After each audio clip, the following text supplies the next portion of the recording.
আসসালামু আলাইকুম। আমার মা বোনদের জন্য বলতেছি, মা একটু বসেন, একটু ধৈর্য ধরেন। গভীর রাত্রে খাদিজাতুল কুবরা নবীর হাত বুকের মধ্যে নিয়ে কাঁদতেছে। আল্লাহ রাসূল বলে, খাদিজা, সবাই যখন ঘুম পড়ে আপনি কেন কাঁদেন? খাদিজা বলে, হুজুর, যে কোনো সময় আমার মৃত্যু হবে। এই শোনেন, খেয়াল করে শোনেন, যে কোনো সময় আমার মৃত্যু হবে। ওগো নবী, মরার আগে আমার কি কোনো সুখবর নাই? আল্লাহ রাসূল বললেন, খাদিজা, এই দুনিয়াতে 10 জন পুরুষকে আল্লাহ জান্নাতের সার্টিফিকেট দিয়েছে, আবার 10 জন নারীকেও আল্লাহ জান্নাতের সার্টিফিকেট দিয়েছে। পুরুষের মধ্যে 1 নম্বর হলো আবু বকর, আর নারীদের মধ্যে 1 নম্বর হলো খাদিজাতুল কুবরা। সুবহানাল্লাহ বলেন।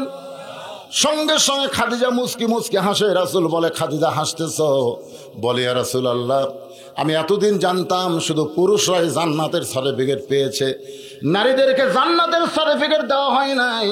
রাসূল বললেন, পুরুষের মধ্যে 2 নম্বর ওমর, 3 নম্বর ওসমান, 4 নম্বর আলী, 5 নম্বর আব্দুর রহমান ইবনে আউফ, 6 নম্বর হলো জুবাইর, 7 নম্বর তালহা, 8 নম্বর সাদ ইবনে আবু ওয়াক্কাস, 9 নম্বর আবু সাইদ, 10 নম্বর হলো ওবাদা ইবনুল জাররাহ। এই 10 জন সাহাবীকে বলা হয় আশারে মুবাশশারা। রাসূল বলেন, খাদিজা, আপনি হলেন নারীদের মধ্যে 1 নম্বর। আপনি বলেন তো, পুরুষের মধ্যে 2 নম্বর যদি ওমর হয়, তাহলে নারীদের মধ্যে 2 নম্বর কে হলে ভালো হয়? খাদিজা বলতেছি, ইয়া রাসূলুল্লাহ, আমার কাছ থেকে যখন শুনতে চান তাহলে শোনেন, 2 নম্বর জান্নাতি আল্লাহ যেন আমার কলিজার টুকরা ফাতেমাকে আল্লাহ দান করে। রাসূল মুস্কি মুস্কি হাসতেছে। খাদিজা বল, হুজুর আপনি হাসেন কেন? বলে, আল্লাহ আপনার পেট থেকে 4টা মেয়ে দিয়েছে, রোকেয়া, কুলসুমা, জয়নাব আর ফাতেমা। আপনি রোকেয়ার কথা, কুলসুমার কথা, জয়নাবের কথা বললেন না, আপনি ফাতেমার কথা কেন বললেন? খাদিজা সঙ্গে সঙ্গে নবীর কপালে একটা চুমা দিয়ে বলতেছে, ইয়া রাসূলুল্লাহ, আপনি বাবা হওয়ার কারণে বুঝতে পারবেন না। আপনি যতই নবী হন, আপনি হলেন একজন বাবা। বাবা হওয়ার কারণে বুঝতে পারবেন না, আমি মা হওয়ার কারণে বুঝতে পারি। আমার 4টা মেয়ের ভিতরে ফাতেমার মতো কোনো মেয়ে গোটা পৃথিবীতে আর হবে না। বাবা আনন্দে মাতিয়া সাগরে ভাসাইয়া সেই যে চইলা যায়, খবর লয় না।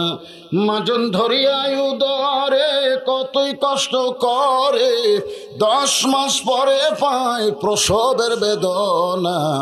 এমন দরদি ভাবে কেউ হবে না আমার মা গো।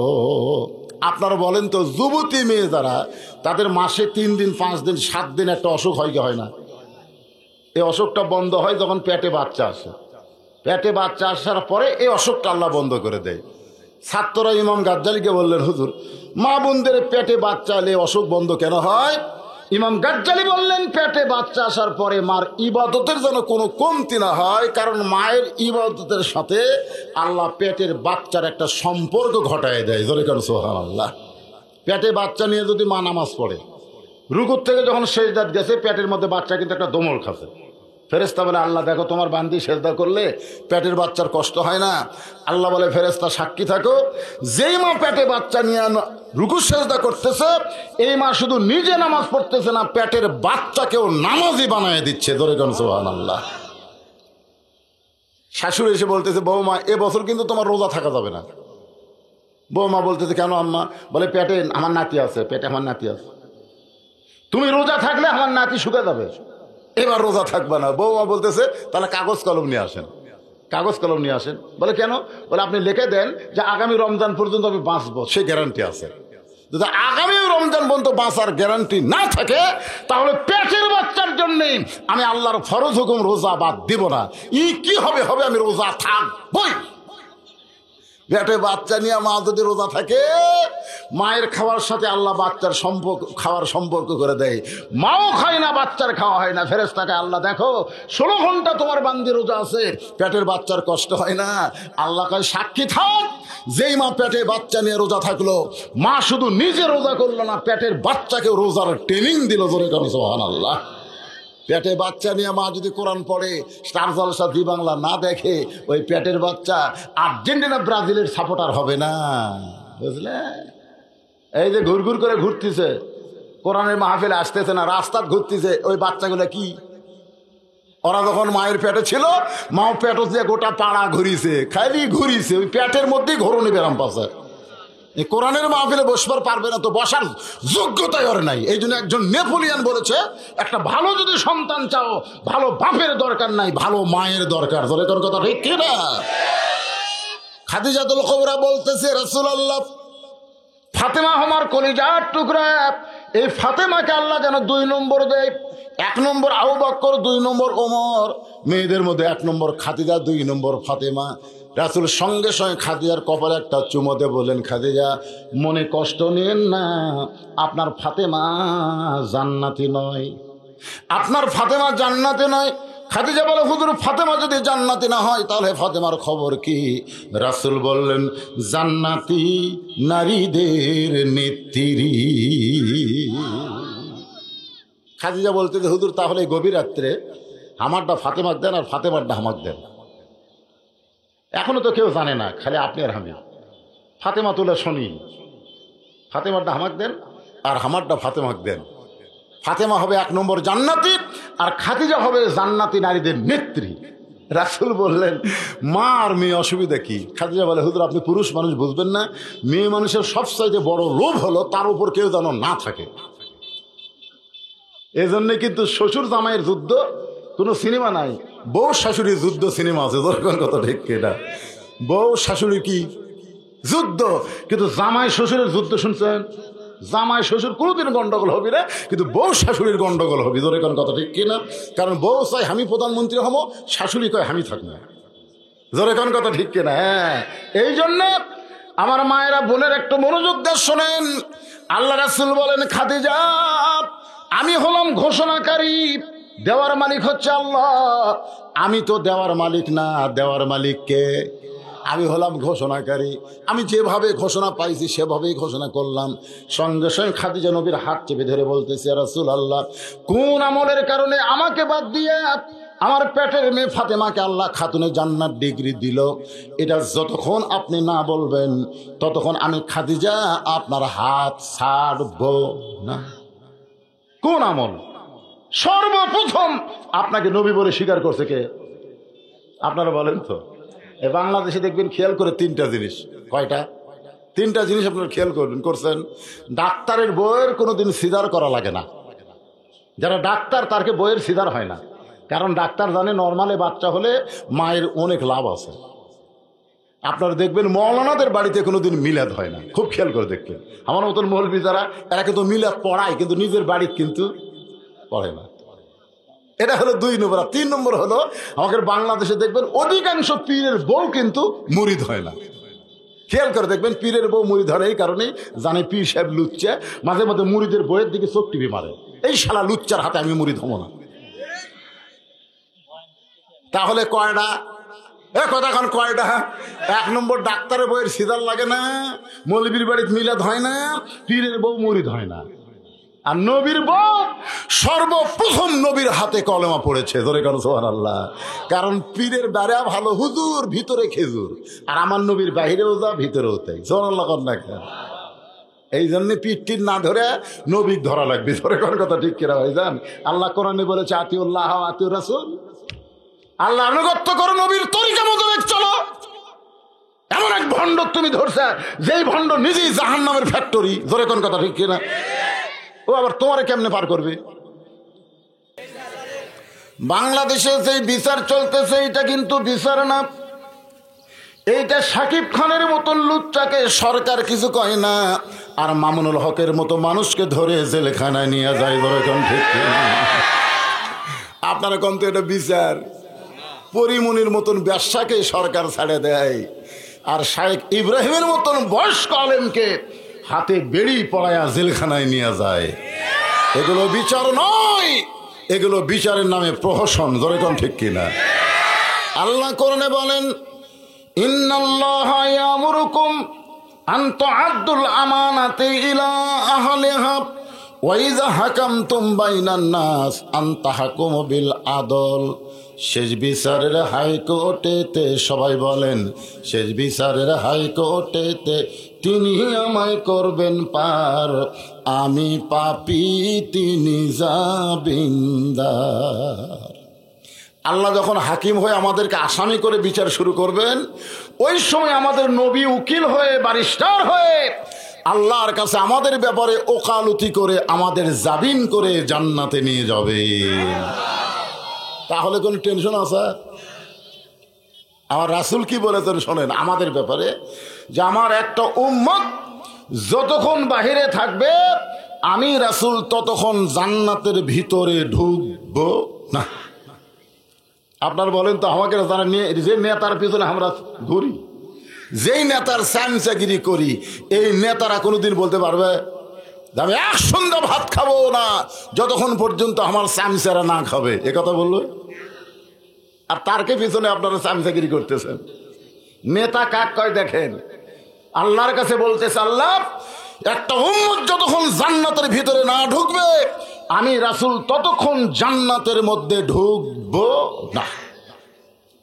এই জন্য সাধারণ মানুষকে নেতা না মানে আসল মানুষকে আমাদের নেতা মানার দরকার আছে না? না, হ্যাঁ। আল্লাহ কোরআনে বলেন, লাকাদ কানা লাকুম ফি রাসূলিল্লাহি উসওয়াতুন হাসানাহ। যদি তোমরা সফলতা পাওয়ার চাও, যদি তোমরা দুনিয়া এবং আখিরাতে শান্তি চাও, তাহলে সাধারণ মানুষকে নেতা না মাইনা রাসূলকে তোমাদের আদর্শের নেতা হিসাবে গ্রহণ করে নাও।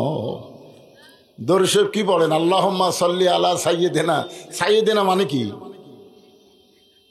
বোঝেন না? সাইয়্যিদিনা শব্দের অর্থ হচ্ছে আমাদের নেতা। তো দরুদের মধ্যে আপনি নবীকে নেতা বলবেন, আর বাইরে খাড়া হয়ে পেশাব করে লুচ্চার পাশে আপনি ঘুরবেন? এ কথা বল না স্যার। হায় হায় রে। আসেন, আজকে আমি চিন্তা ভাবনা করলাম যে বহুদিন পরে সারাগান্ধী আইলাম, কি ওয়াজ করা যায়। তো কোরআন থেকে একটা ছোট্ট সূরা পাইছি, আসর। নাম কি? কিছুক্ষণ পর একটা নামাজ আসতেছে, সেই নামাজের নাম কি? মাশাআল্লাহ। আসর শব্দের অর্থ হলো সময়। যে সময় সূরাটা আল্লাহ নাজিল করেছেন ওই সময় মক্কার অবস্থা খুব একটা ভালো ছিল না। আর আমি যেই সময় এই সূরার তাফসীর করতেছি এই সময় বাংলার অবস্থাও খুব একটা ভালো না। চিন্তা ভাবনা করে দেখলাম যে জায়গা মতো কাম করা লাগবে, ঠিক কিনা বলেন? যে আমার এক ভাই বললো না কিছুক্ষণ আগেই, যে ব্রাজিলের জার্সি গাওয়ার দিয়ে ঘুম পাড়ে, আর্জেন্টিনার জার্সি গাওয়ার দিয়ে ঘুম পাড়ে, রাত 3:30 পর্যন্ত খেলা দেখে আজান দেওয়ার সময় ল্যাফের ভিতরে ঢোকে। জোরে খান কথা, ঠিক কিনা? বাবা ফজর নামাজ পড়তে দেওয়ার সময় দেখে কেন বেটা 3টা পর্যন্ত হয়েছে করলো, সে বেটা গেল কোথায়? জানলা দিয়ে তাকায় দেখে পাও নাই মাথাও নেই, মনে চাউলের বস্তা ঢাকা। বাবা আস্তে করে দরজা খুলে এসে কম্বল টান দিয়ে দেখে কম্বলের ভিতরে বেটার সাইজ আর সাইড টিপে সকালবেলা কুত্তের সাইজ একই সাইজ। এখন আপনারা বলেন বাবা এই সাইজ সাওয়ালকে দেখে যদি ফজর নামাজ পড়বার যায়, আপনারা বলেন তো বাবার কি নামাজ হবে? হবে না। কারণ আল্লাহ কোরআনে বলেছেন, কু আনফুসাকুম ওয়া আহলিকুম নার। জাহান্নামের আগুন থেকে বাঁচতে গেলে মৌলানা তুমি একলা বাঁচলে হবে না, বাংলাদেশের সমস্ত মানুষকে নিয়ে বাঁচতে হবে। জোরে কোন কথা, ঠিক কিনা? এ দায়িত্ব আল্লাহ আমাদেরকে দিয়েছেন বলি তো আমরা কোরআনের হক কথা বলি, আর ওই শয়তানগুলো আমাদের বিরুদ্ধচারণ করে। জোরে কোন, ঠিক কিনা? এখন বাপের কাম কি?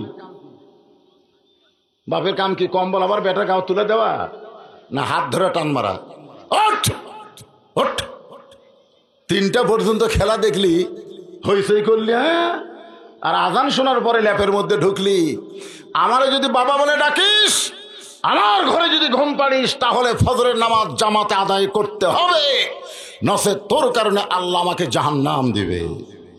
প্রত্যেকটা বাবা যদি এইরকম করে সন্তান দিকে খেয়াল করত, তাহলে আসর এই সময়কে নিয়ে আওয়াজ করা লাগতো না।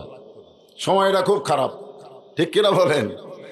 মুসলমানের বাড়িতে খ্রিস্টানদের পতাকা ওড়ে, মুসলমানদের বাজারে খ্রিস্টানদের পতাকা 100 হাত লম্বা লাগায় দিছে।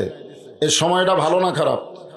যে সময় আমাদের ছেলে পেলেগুলো, যুবকগুলো স্ক্রিন টাচ মোবাইল নিয়ে পাগল হয়ে গেছে, এমন ভাবে মোবাইল দেখা শুরু করছে, ফ্রি ফায়ার, পাবজি গেম, রাস্তা দিয়ে মানুষ যায়, ওদিকে আর খেয়ালি নাই, ওখানে সমানে মারতেছে। এরকম ছেলে আছে না নাই? বর্তমানে বাংলাদেশের যে পরিবেশ, এই পরিবেশে স্বয়ং জিবরাইল এসে যদি ওয়াজ করে, জিবরাইল, আমি না, স্বয়ং ফেরেশতা জিবরাইল যদি ওয়াজ করে, সে ওয়াজ দাও আমাদের ছেলেগুলো ভালো হবে না। আমাদের ছেলেগুলো ধ্বংসের দ্বার প্রান্তে পৌঁছে গেছে। এই খারাপ ছেলেদের ভালো করার জন্য ওষুধ একটা আছে। সে ওষুধের নাম কি? আমার দিকে তাকায় দেখেন, নাম কি? আল্লাহ কোরআনকে লক্ষ্য করে বললেন, অনুনাজ্জিলু মিনাল কুরআনি মা হুয়া শিফাউ ওয়া রাহমাতুল লিল মুমিনিন। রহমাতুল লিল আলামিন না, মুমিনিন। হ্যাঁ, মুমিনিন মানে মুমিনদেরকে লক্ষ্য করে আল্লাহ বলতেছেন। আমার সামনে যারা বসে আছেন আপনারা সকলে মুমিন না? এই মুমিনদের জন্য এই কোরআন যাবতীয় রোগের শেফা স্বরূপ আল্লাহ নাজিল করেছেন। যার বাংলা একটা স্লোগান আছে, সব সমস্যার সমাধান দিতে পারে আল কোরআন। এই যে আয়াতে কারিমা পড়লাম, এরই বাংলা স্লোগান। আপনাদের কি কোনো আপত্তি আছে নাকি? আমি যে বলবো সব সমস্যার সমাধান, জবান খোলা বলবেন, দিতে পারে আল কোরআন। সব সমস্যার সমাধান। তাহলে আমাদের যুবকগুলো নষ্ট হয়ে গেছে। এই যুবককে ভালো করতে গেলে কোরআনের ওয়াজ দেওয়া হবে না, কোরআনের সমাজ চালু করা লাগবে। ধরে কোন ঠিক কি না? কোরআনের ওয়াজ দিয়ে কিছু হবে না, কারণ এ কোরআন শোনার দিক দিয়ে আবু জেহেল এক নম্বর।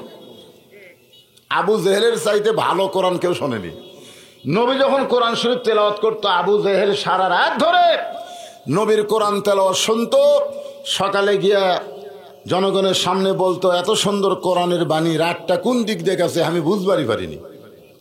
দেখছেন আবু জেহেল কি বলতেছে? এত সুন্দর কোরআনের বাণী, রাতটা কোন দিক দিয়ে গেল আমি বুঝবারই পারিনি। তা আবু সুফিয়ান বলতেছে, তাহলে যেটা শুনতে এত ভালো লাগে সেটা গ্রহণ করলে কেমন হয়? এই শোনেন, আবু সুফিয়ান আবু জেহেলকে বলতেছে, যেটা শুনতে এত ভালো লাগে, রাত কোন দিক দিয়ে গেল বোঝা গেল না, তাহলে এইটা গ্রহণ করলে তো আরো ভালো। আবু জেহেল তখন জিব্বাত কামড় খাতে। আবু সুফিয়ানকে কামড় দিলেন কেন?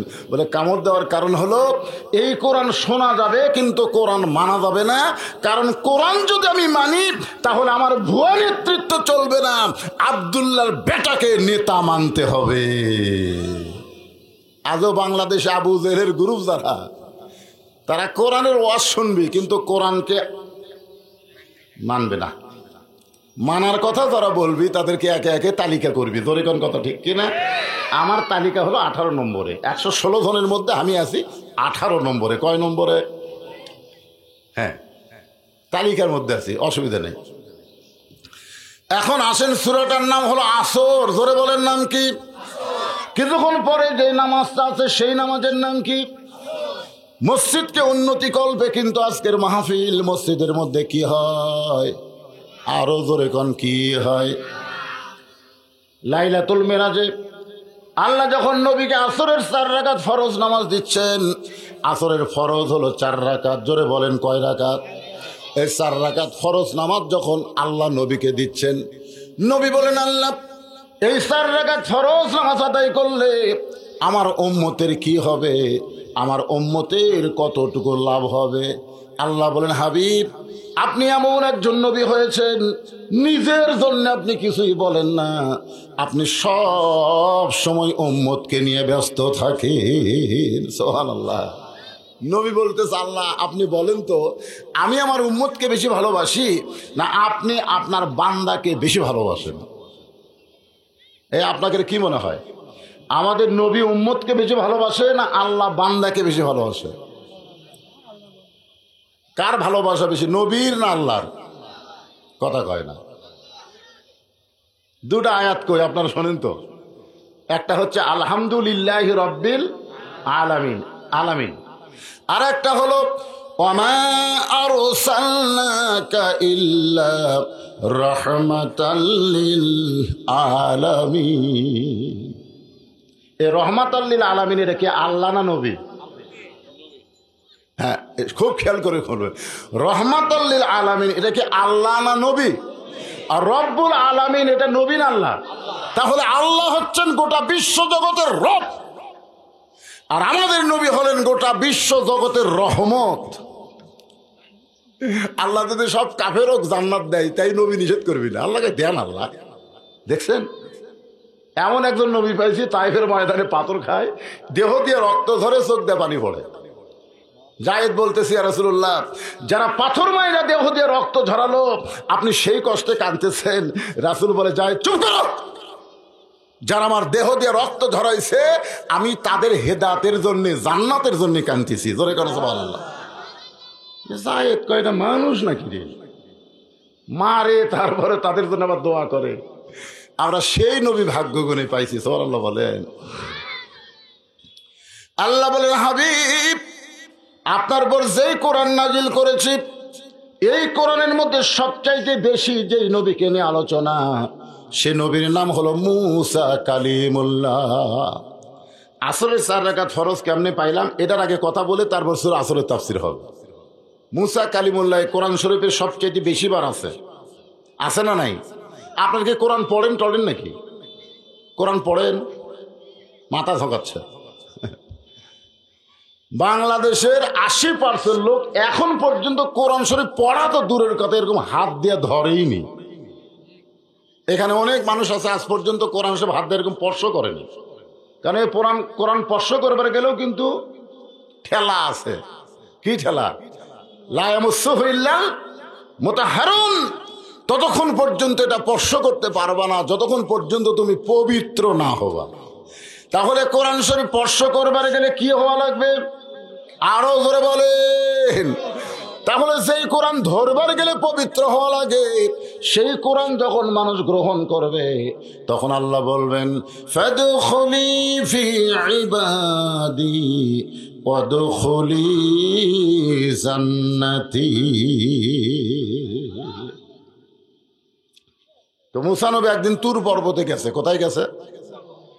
আল্লাহ রাসূল বললেন, মুসা নবী তুর পর্বতে গেলে আল্লাহ যেমন খুশি হয়, আমার উম্মতেরা দৈনিক 5 বার যখন মসজিদে যাবে, আল্লাহ এর চাইতে বেশি খুশি হবে। কয়বার? দৈনিক 5 বার। আপনারা সপ্তাহে একদিন যান নাকি? সপ্তাহে একদিন। এই জুমার নামাজ যারা পড়ে বুঝলেন, তাদের জন্য কি খবর আছে জানেন? আল্লাহ বলবেন, এই জান্নাতে যাও। এই জুমার নামাজ পড়ছে যারা, সবাই জান্নাতে দৌড় মারবে। আল্লাহ বলবেন, জান্নাতে প্রবেশ করো। তখন বলবে আল্লাহ, জান্নাতে তো ঢুকবারই চাই, কিন্তু জান্নাতের দরজার যে একটা তালা দেওয়া আছে। আল্লাহ বলতেছে, চাবি তোমাকে পকেটে আছে, চাবি দিয়ে তালা খোলো। এবার জুমার নামাজ যারা পড়ে, ওরা পকেট হাতে দেখবে একটা চাবি আছে। এই চাবি তালার মধ্যে ঢুকবি, কিন্তু চাবি ঘুরবি না। তো বলতেছে, আল্লাহ আমাকে একটা চাবি ঢুকলো ঠিকই, ঘুরলো না। আল্লাহ কয়, দেখো চাবির মধ্যে 5টা দাগ আছে। এক দাগ হলো ফজর, একটা হলো জোহর, একটা হলো আসর, একটা মাগরিব আর একটা এশা। এই 5টা দাগ থাকলে দাগের মধ্যে পড়ে যায়, চাবি ঘুরবি। ওরা বলবে, আল্লাহ আমাকে চাবি খেলে সোজাসুজি কোনো দাগ নেই। আল্লাহ বলবে, জান্নাত দেখলি ঠিকই, ঢুকলি না, যা। এই জন্য যারা খালি জুম্মার নামাজ পড়তেছেন, এরা জান্নাত দেখতে পাবেন, কিন্তু ঢুকতে পারবেন না। জান্নাতে ঢুকবার গেলে কয়টা দাগ লাগবে? হ্যাঁ, 5টা দাগ। একে দাগে দাগে মিল খাবি, খালি করস করে খুলে দেবি। এখন যুবকেরা, তোমরা তো খালি জুম্মা মারতিস, খালি সবার শেষে আসে আগে যাবি, এই ধান্দা এখন মসজিদে বেশি। জোরে কোন কথা ঠিক কিনা? একটু মনোযোগ দিয়ে শুনবেন। মুসা নবী তুর পর্বতে গিয়ে দাঁড়ায় আছে, কারণ মুসা নবী কথা বলবেন কার সাথে? আরো জোরে বলেন। আল্লাহর সঙ্গে কথা বলবার গেলে দাঁড়ায় বলবেন না বসে বলবেন? আপনারা বলেন তো, নামাজের যে 13টা ফরজ, তার মধ্যে একটা ফরজ হলো দাঁড়ায়া নামাজ পড়া। জোরে কোন ঠিক কিনা? তাহলে যারা সিয়ারত বসে পড়তেছে, এর খবর কি? না, যখন এই যে মুয়াজ্জিন বলে না, কদ কামাতিস সালাহ, কদ কামাতিস সালাহ, কদ কামাতিস সালাহ, তার বাংলা অর্থ কি? কদ মানে কি? এটা কদ বুঝলেন আপনারা? তাড়াতাড়ি দাঁড়াও, নামাজের জন্য দাঁড়াও। তুমি হেঁটে হেঁটে মসজিদে আসলে, তুমি 10 কেজি ব্যাগ নিয়ে গোটা বাজার করলে, আর মসজিদে এসে তুমি চেয়ার খুঁজলে। আল্লাহ কোরআনে বলেন, ফাওয়াইলুল লিল মুসাল্লিন আল্লাযীনা হুম আন সালাতিহিম সাহুন আল্লাযীনা হুম ইরাউন ওয়া ইয়ামনাউনাল মাউন। মুসা নবী দাঁড়ায় আছে তুর পর্বতের কাছে। জোরে কান কোথায়? আল্লাহ বলতেছে, মুসা তোমার খবর কি? মুসা বলতেছে, আলহামদুলিল্লাহ। যেরকম আমি আপনাদের বললাম আপনাদের খবর কি, কেমন আছেন, সবাই কইলেন আলহামদুলিল্লাহ। মুসা বলতেছে, আল্লাহ আপনার খবর কি? আমার খবর তো আলহামদুলিল্লাহ, আপনার খবর কি? আমরা কেউ আল্লাহর খবর লিছি? একটু লেন। এই যে দেখতেছেন হুজুরের দিকে যা দেখতেছেন এগুলো সব আমার। ওই সাইডে যা দেখতেছেন আমার ভাইয়ের, ওই সাইডে আমার বাপ চাচার। এলাকার পাও দেওয়ার মতন জায়গা কারু নেই। তো সবই যদি তোমাকে হয় আল্লাহর কোনটা? আল্লাহটা দেখবার গেলে 2 মিনিট হাঁটা লাগবে হুজুর। কয় মিনিট? 2 মিনিট হাঁটে হাঁটে মসজিদের সামনে যা বলতেছে, এখানেও আল্লাহর কিছু ছিল না, এখানেও আল্লাহর কিছু ছিল না। আমার চাচা দয়া করে আল্লাহ 10 শতক দিছে,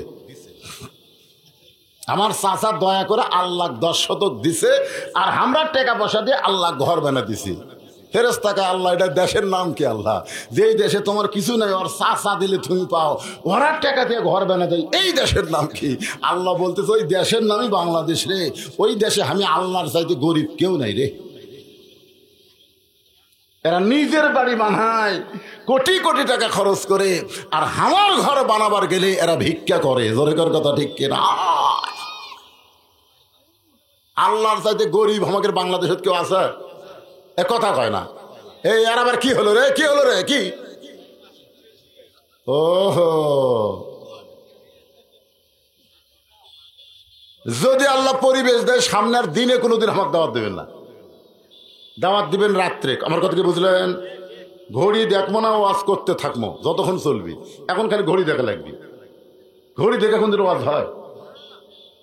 এই তোরা ডিস্টার্ব করিস না বাজান, সূরা আসরের তাফসীর শোনা লাগবে রে, সময় ভালো নাই। এখন মুসা বলতেছে, আল্লাহ আপনার খবর কি? আল্লাহ বলতেছে, মুসা আমি আল্লাহ কেমন আছি যদি জানবার চাও, ইযহাব ইলা ফিরআউন ইন্নাহু তাগা। আমি আল্লাহ কেমন আছি যদি জানবার চাও, তাহলে ফেরাউনের কাছে যাও। কার কাছে যাও? তাহলে আল্লাহ কেমন আছে যদি আমরা জানবার চাই, তাহলে আমাকে যাওয়া লাগবে কোঠি? আমাকে দেশের তো ফেরাউন নাই। মিশরত যাবেন? মিশরত যাওয়া লাগবে না। ফেরাউন মানে কি এটাই জানেন না আপনারা। ফেরাউন হলো ইন্নাহু তাগা, ফেরাউন হলো সীমা লঙ্ঘনকারী। নিজের ক্ষমতা নাই, এরপরও ক্ষমতার অহংকার করে বেড়ায়। ধরে কোন কথা ঠিক কি না? আপনারা বলেন তো, সব ক্ষমতার মালিককে? আর 5 তলা 1.5 লাখ টাকার খাট, 12,000 টাকার কম্বল গাওয়ার দেখে আমার বাড়ি আমার ঘর আমার নামাইকে। ফেরেশতাকে আল্লাহ ফেরাউন কি করলো? আল্লাহ কয় ঠিক আছে।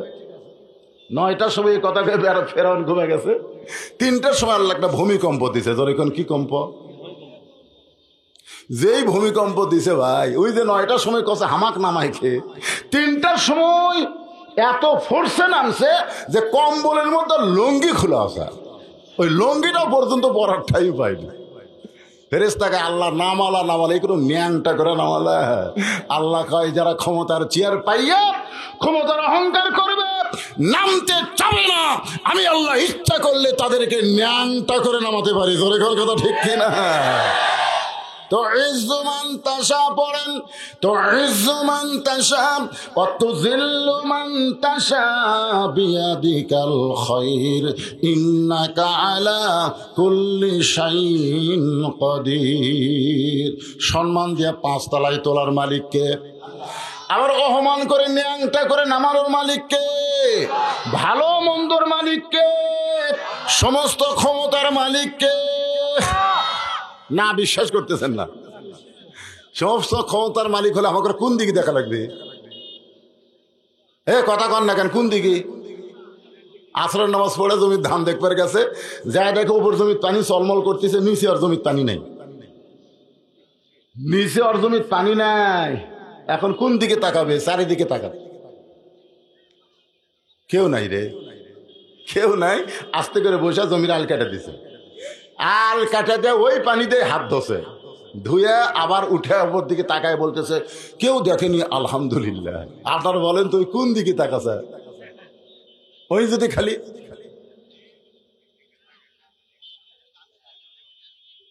কি কে দেখতেছে? যখন কে দেখতেছে? আজকে বাংলার মুসলমান উপর দিকে খেয়াল নাই, খালি চারিদিকে খেয়াল করে চলতেছে। যখন কথা ঠিক কিনা? ওই দেখো পুলিশের গাড়ি আসতেছে, ওই দেখো র্যাবের গাড়ি আসতেছে।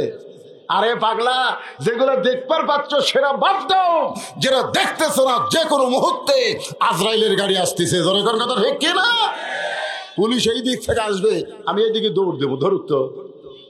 কিন্তু আজরাইল যখন আসবে কোন দিকে দৌড়াবেন? কথা কোন দিকে দৌড়াবেন? তাহলে আপনারা পুলিশ ধরার চিন্তা বেশি করেন না আজরাইল ধরার চিন্তা করেন? এই মুরব্বী হজে তো এই জন্য আজরাইলের কথা বলতেছে, যুবকেরা কেউ তো আজরাইলের কথা কয় না। কি কি কি রাগ করতেছে? একটু মনোযোগ দেবেন। মুসা নবী আল্লাহ কেমন আছে দেখার জন্য ফেরাউনের দরবারে গেল।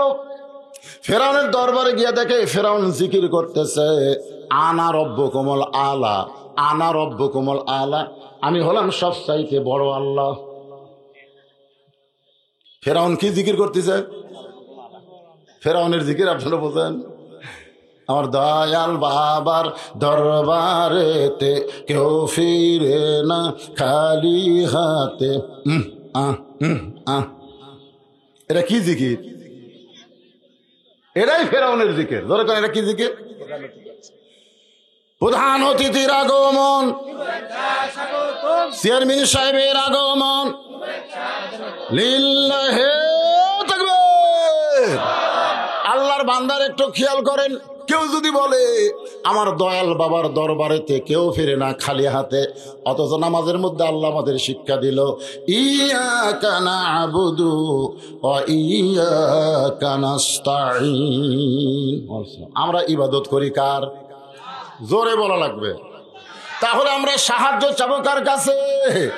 আল্লাহর ধন নবীরে দিয়া, আল্লাহ গেছে গায়েব হইয়া, নবীর ধন খাজা নিয়া শুয়া আছে আজমিরে, কেউ ফেরে না খালি হাতে, খাজারে তোর দরবারেতে। সুবহানাল্লাহ না নাউজুবিল্লাহ? জোরে কোন। ফেরাউন জিকির করতেছে আনা রব্বুকুমুল, আমি হলাম সবচাইতে বড় আল্লাহ। আপনারা বলেন তো তুর পর্বতে মুসা নবী কার সঙ্গে কথা বলছে? জোরে বলেন কার সঙ্গে? তাহলে এখনই মুসা নবী আল্লাহর সঙ্গে কথা বলে ফেরাউনের দরবারে গেছে, আর ফেরাউন নিজেকে বড় আল্লাহ দাবি করতেছে। আপনারা বলেন তো এটা কি মুসা নবী মানবে নাকি? যদি আল্লাহর কোরআন শরীফ আপনারা পড়েন, এই কোরআন মানে আল্লাহর সঙ্গে কথা বলা। জোরে বলেন কার সঙ্গে কথা বলা? তাহলে আপনি ফজরের নামাজের পরে পড়লেন তাবারাকাল্লাযী বিয়াদিহিল মুলকু ওয়া হুয়া আলা কুল্লি শাইইন কাদির, নিজে আপনি আল্লাহর কোরআন পড়লেন, গোটা পৃথিবীর রাজত্ব কর্তৃত্ব মালিকানা একমাত্র আল্লাহর হাতে। এইটা পড়ার পরে দুনিয়ার কোনো মানুষ যদি ক্ষমতার অহংকার করে, আপনি বলেন তো সেইটা মানবেন নাকি? মুসা নবী যদি না মানে, আপনিও মানতে পারবেন না যদি আপনার সম্পর্ক আল্লাহর কোরআনের সঙ্গে থাকে। ধরে কোন কথা ঠিক? মুসা নবীর সম্পর্ক কার সাথে? আমাদের সম্পর্ক আল্লাহর সাথে করবার আমরা পারবো না, কারণ আল্লাহ তো অনেক দূরে আছে ভাই। খুব মেলা দূরে। কে কয় মেলা দূরে? আল্লাহর কোরআনের সঙ্গে সম্পর্ক করা লাগবে। রাজি আছেন? তাহলে যে সূরাটা আপনাদের সামনে তাফসীর হবে, সূরাটার নাম কি? সঙ্গে সঙ্গে মুসা নবী হাত চুলকায়, হাত চুলকায়। ফেরাউনের জিকির দেখে মুসা নবী এরকম হাত চুলকাচ্ছে। আল্লাহ বুঝবার পারছে, কারণ কোন অন্যায় দেখলে সর্বপ্রথম কি দিয়ে বাধা দেওয়া লাগবে? কথা কয় না, কি দিয়া? হ্যাঁ। তারপরে যদি হাত দিয়ে না পারেন, মুখ দিয়ে, মুখ দিয়েও যদি না পারেন, লাঠি লয় রে। মুখ দিয়ে না পারলে মনে মনে ঘৃণা করা লাগবে। তা আমাকে তো হাত দিয়ে বাধা দেওয়ার কোনো পাওয়ারই নেই, আছে? মুখ দিয়ে যে হক কথা বলবো সেটাও বলবার গেলে চারিদিকে খেয়াল করি, বলা যাবে কি যাবি না। ফিস ফিস করে গল্প করতেছি, কে ভাই ফিস ফিস করিস কে? দেওয়ালের কান আছে, দেওয়ালের বলে কান আছে। তাহলে হাতের বাধাও শেষ, মুখের কথাও শেষ, এখন মনে মনে ঘৃণা করা লাগবে। ধরে কোন কথা ঠিক কিনা? আচ্ছা ঠিক আছে। তো মুসা নবী যখন হাত চুলকায়, আল্লাহ বুঝবার পারছে এই হাত দিয়ে আধা লোক চট দিছে। কাক চট দিছে? চোখের মুনি উল্টে দিছে। হাতত পাওয়ার আছে না নাই? এই হাত দিয়ে ফেরাউনের বাবুর্চি কেমন মার মারছে ভাই, এক থাবাতেই মরছে। ফেরাউনের বাবুর্চি এক দোকানত বাকি খায়, টাকা চাইলে দোকান তুলে দিবার চাও, সব বাকি খাচ্ছে, টাকা চাইলে তুলে দে মরে। আমি কার দল করিস? আমার দল এখন ক্ষমতা আছে, তুই জানিস? মাস্তান। হ্যাঁ, তো দোকানদার এখন রাস্তার বসে কানতেছে। মুসা নবী যাওয়ার সময় বলে কান্দিস কেন? বলে ফেরাউনের বাবুর্চি সব টাকা বাকি খাচ্ছে, চাইলেই দোকান তুলে দিবার চায়। তখন কোথায় বাবুর্চি? ও যে যাচ্ছে, হাতির মতন হাঁটতেছে। মুসা সামনে যাবে, এই টাকা দে, টাকা দে। বাবুর্চি বলতেছে, আমাকে চিনিস? আমি কার দল করি? আমার দল এখন ক্ষমতা আছে রে। মুসা কায় পাগলা, তুই কার দল করিস রে? আমি ফেরাউনের দল করি। মুসা বলতে, ফেরাউন ক্ষমতা নাই রে, ক্ষমতা হচ্ছে আমার আল্লাহ। ধরে বলেন ক্ষমতা কে আছে? আয় আয়, বাম হাত দিয়ে মারছে চড়, এক চড়ই মরছে। হাতত পাওয়ার আছে না নাই? মুসা নবী যখন হাত চুলকায় তখন আল্লাহ বলতেছেন, উদু ইলা সাবিলি রাব্বিকা বিল হিকমাত মাউইজাতিল লিল হাসানা। মুসা রে, এখন ফেরাউনের চারিদিকে সৈন্যরা লাঠি সোটা নিয়ে দাঁড়ায় আছে। ফেরাউনের লক্ষ লক্ষ মানুষ আছে, তুমি মুসা একা। এই মুহূর্তে তোমাকে চড় থাপ্পড় দেওয়ার দরকার নাই, বরং হিকমতের সাথে দাওয়াত দাও। সাল্লাল্লাহু বলেন, প্রতিদিন নামাজের কথা বলে, নামাজের কথা বললেই বলে, ভাই তুই নামাজ পড়াও তা আমি না পড়াও তাই। আপনার বলেন, তুই ভালো মানুষ না ফেরাউনের লোক? তুই নামাজ পড়াও তা আমি না পড়াও তাই। দেখতেছে এক তো ডাইরেক্ট দাওয়াত দিয়ে কাম হচ্ছে না। আপনাকে এলাকার সবচাইতে বাজারে বড় বাজারের নাম কি?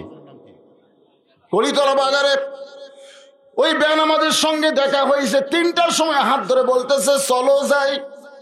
বেনামাজি ঘরের দিকে তাকাই, বলে এখন তো কোনো নামাজ নাই, এক নামাজ ছাড়া তুই তো আমার হাত ধরিস না। বলে ভাইজান, এতদিন নামাজের কথা বলছি, আর জীবনেও নামাজের কথা বলবো না। তাহলে হাত ধরলি কেন? বলে হাত ধরলাম, চলো চা খাও, তোমাকে একটু চা খাওয়াবার চাই। এখন বলেন, নামাজের কথা বললে যে এরকম গরম হয়, চা খাওয়ার কথা শুনলে গরম হবে? এখন চা স্টলে যা বলতেছে, পেঁয়াজি দাও, নেমকি দাও, জিলাপি দাও। বলে এত কেন ভাই? বলে তোমাকে আজকে মন ভরে আমি খাওয়াতে চাই। গল্প আর খাইতে খাইতে 40 টাকা পরিমাণ খাওয়া হয়ে গেছে। এমন সময় করিতলা মসজিদে আসরের আজান দিয়েছে। যে আজান দিয়েছে তখন বলছে, ভাইজান নিয়ত করেছিলাম তোমাকে 50 টাকা খাওয়াবো, কিন্তু 40 টাকা খাওয়াতে খাওয়াইতে যে আসরের আজান দিল। তুমি একটু ধৈর্য ধরো ভাই, আমি নামাজ পড়ে আবার আসতেছি, আসার পরে আরো 10 টাকা কিন্তু খাওয়া হবে। এই বলে নামাজ যখন উঠবার চায়, বেনামাজে খপ করে হাত ধরছে। নামাজি বলতেছে, ভাইজান আমার হাত কেন ধরলা? বেনামাজি বলতেছে, ভাইজান একলা যাবেন, আমাকে কি বলবেন না? বলে এর আগে বহুদিন কইছি আপনি গরম হয়েছেন, এই ভয়ে আর বলবার চাচ্ছি না। বলে পাগল, আগে তুমি খালি খালি নামাজের কথা বলছো, আমার মন খারাপ হয়ে গেছে, কিন্তু আমার পিছনে আজকে 40 টাকা খরচ করছো মিয়া, আল্লাহর জন্য না হোক অন্তত তোমার জন্য আসরের নামাজ পড়বো। নামাজ কার জন্যে? মানুষের জন্য না আল্লাহর জন্যে? কিন্তু কি বলতেছে, আমার একটা বিবেক নাই? তুমি আমার 40 টাকা খাওয়াইছো, আরো 10 টাকা খাওয়াবে, তাহলে আমি আজকে তোমার জন্য আসরের নামাজ পড়বো। তখন বলতেছে মুসার গুরু আল্লাহ, এতদিন ডাইরেক্ট কথা বলে ও বেটার কাছে গাল খাসি, কিন্তু আজকে ডাইরেক্ট নামাজের কথা বলি নাই, হিকমত অবলম্বন করেছি। এখন তোমার বান্দা নামাজ পড়বার চাই, তোমার জন্য না আমার জন্য। আল্লাহ কাছে যারই জন্য হোক ভালো জায়গায় দিয়া যায়। এতক্ষণ তো খারাপ জায়গায় আছে, হাট বাজার কি ভালো না খারাপ? আর সবচাইতে ভালো জায়গার নাম কি? তো বলতেছে, ভাই চলো উজু করি। অজু করে মসজিদে ওঠার সময় বলতেছে, ভাই রে এই ঘরত উঠবার গেলে খালি খালি উঠলে হবি না রে, ডান পায়ে মারা লাগবে। কোন পায়ে? শুধু ডান পায়ে উঠলে হবে না, জবান করে একটা দোয়া পড়া লাগবে, আল্লাহুম্মা ইফতাহ লি আবওয়াব রাহমাতিক। এই দোয়াটা পড়ে বেনামাজিকে মসজিদের বারান্দায় ওর সামনে কাতার গিয়ে আল্লাহকে বলতেছে, আল্লাহ আমার দায়িত্ব ছিল তোমার বেনামাজি বান্দাকে তোমার ঘরে নিয়ে আসা। আমি যেইভাবে হোক, ডাইরেক্ট হোক আর হিকমতে হোক, যেইভাবেই হয় তোমার বেনামাজি বান্দাকে তোমার ঘরের বারান্দা পর্যন্ত হাজির করেছি, এখন তোমার দায়িত্ব হলো তোমার বান্দাকে হেদায়েত দেওয়া। ওয়ামান আহসানু قولا ممن دعا إلى الله وعمل صالحا وقال إنني من المسلمين। আল্লাহর কাছে কাঁদতেছে, আল্লাহর কাছে এতকার কান্দা লাগবে না, আমি আল্লাহকে হেদায়েতের দরজা খুলে দিলাম। জোরে করে সুবহানাল্লাহ। আসরের নামাজ পড়া শেষ হয়ে গেছে, চলো ভাই চলো, 40 টাকা খাজি তো আর 10 টাকা খাই, চলো। ও খালি কান্দে, কান্দিস কে ভাই? হায় হায় রে, নামাজের মধ্যে এত শান্তি রে, এটা আমি কোনোদিন বুঝবার পারিনি। নামাজের মধ্যে এত শান্তি, এটা আমি কোনোদিন বুঝতে পারিনি ভাই। আজকে দেখি আপনারা বলেন তো, এতদিন নামাজের কথা শুনবারই পারিনি, আজকে মসজিদের মধ্যে থেকে আর বাড়াবার পারতেছে না। তো আমাকে দায়িত্ব কি? মানুষকে যেভাবেই হোক মসজিদ পর্যন্ত হাজির করা। জোরে কোন কথা ঠিক কিনা? আর আল্লাহর দায়িত্ব হলো আমি আল্লাহ তার গলায় হেদায়েতের মালা পরায় দেওয়া। আল্লাহ বলে, মুসা ফিরআউনের সঙ্গে মারামারি করা লাগবে না, হিকমতে দাওয়াত দে। সুবহানাল্লাহ। আসলে আল্লাহর যে কি দয়া ভাই, সুবহানাল্লাহ। এখন মুসা নবী ফিরআউনকে হিকমতের দাওয়াত দিবে, যে দাওয়াতটা বর্তমান যুবকরা নষ্ট হয়ে গেছে, এদেরকে হিকমতের দাওয়াত দেওয়া লাগবে। সেই দাওয়াত এরপরে আসরের ওয়াজ। আমার মা বোনেরা যারা পর্দার অন্তরালে বসে আছে, মা বোনদের জন্য কিছু ওয়াজ করা লাগবে। তো আজকের প্রধান অতিথি সাহেব এখনই যাবার চাচ্ছেন, কিছু শোনা লাগে, আপনাদের একটু কিছু শোনা দরকার ভাই।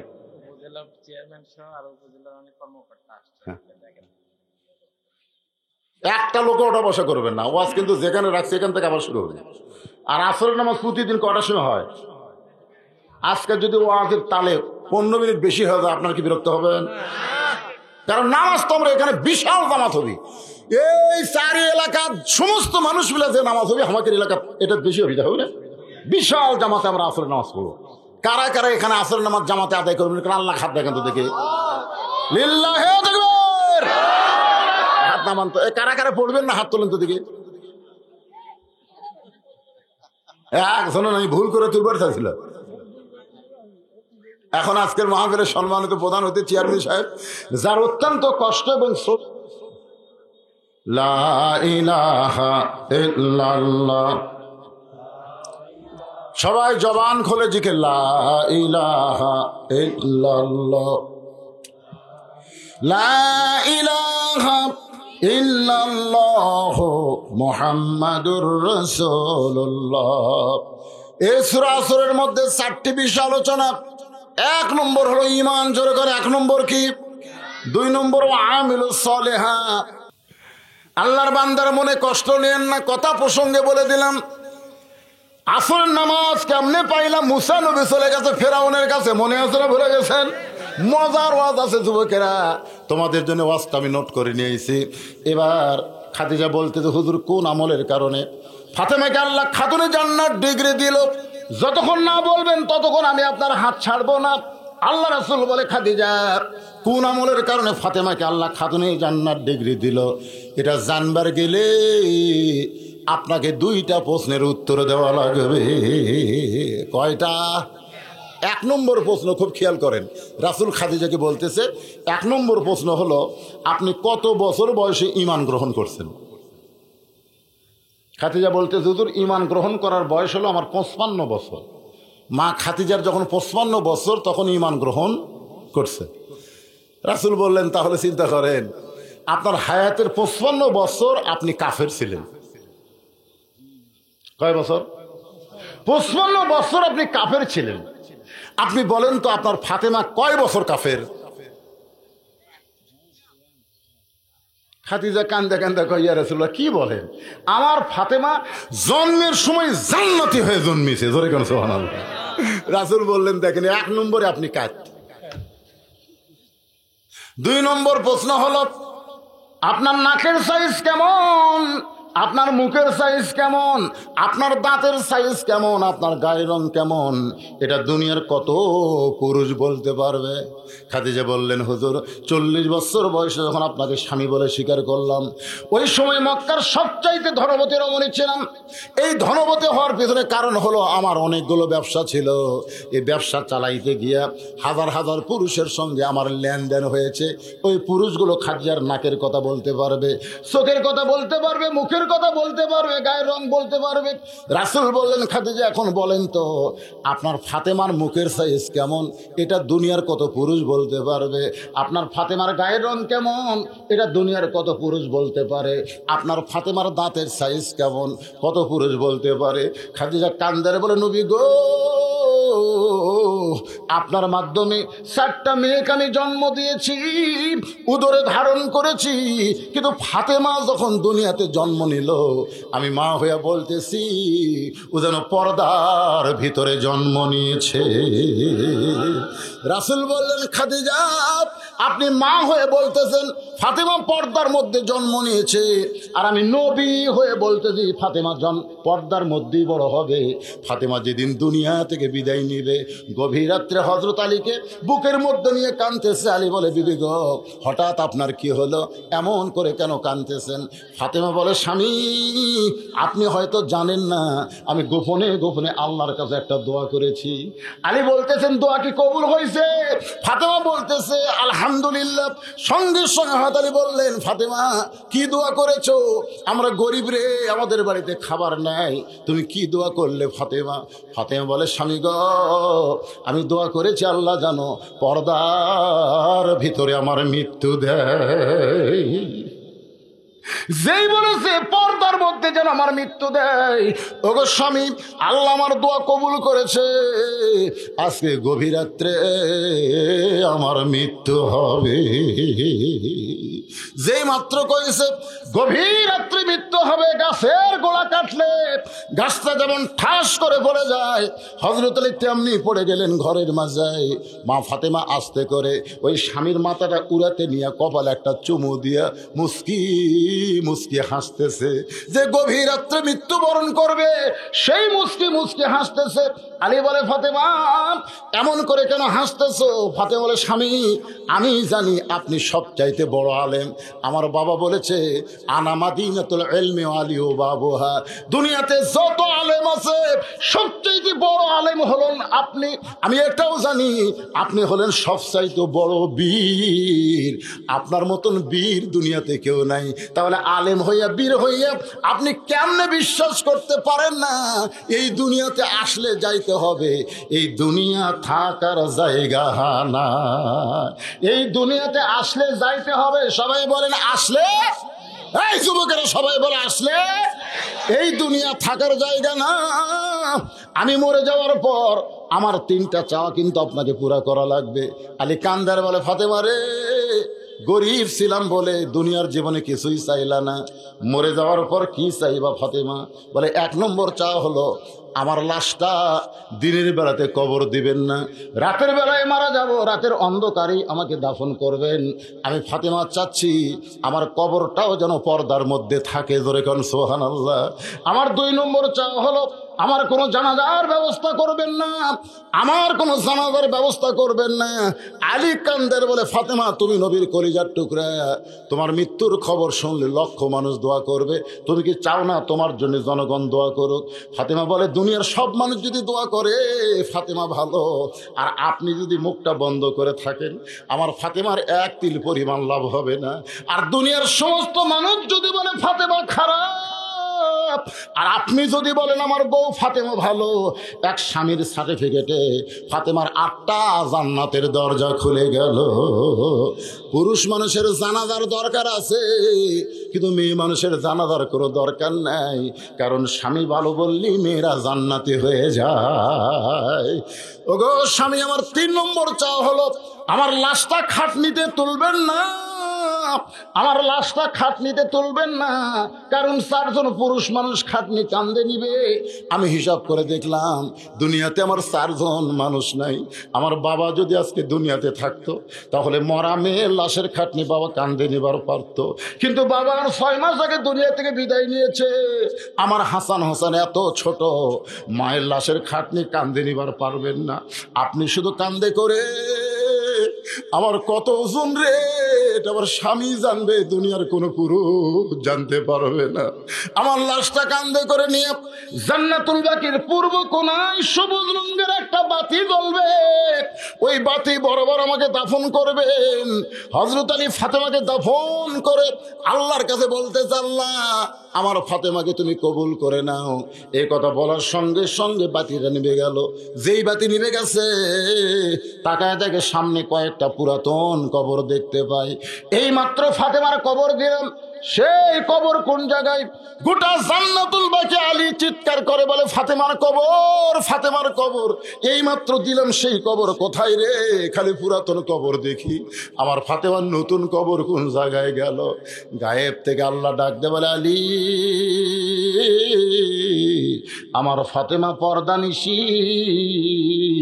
আমি আল্লাহ জোহরা ডিগ্রি দিয়া ফাতেমার কবরকে কিয়ামত পর্যন্ত পর্দা করেছি। আমার মায়েরা, আপনাদের সবচাইতে বড় আমল হলো পর্দা। পর্দা যদি না থাকে মা, আপনাদের নামাজ রোজা দিয়ে কোনো কাজ হবে না।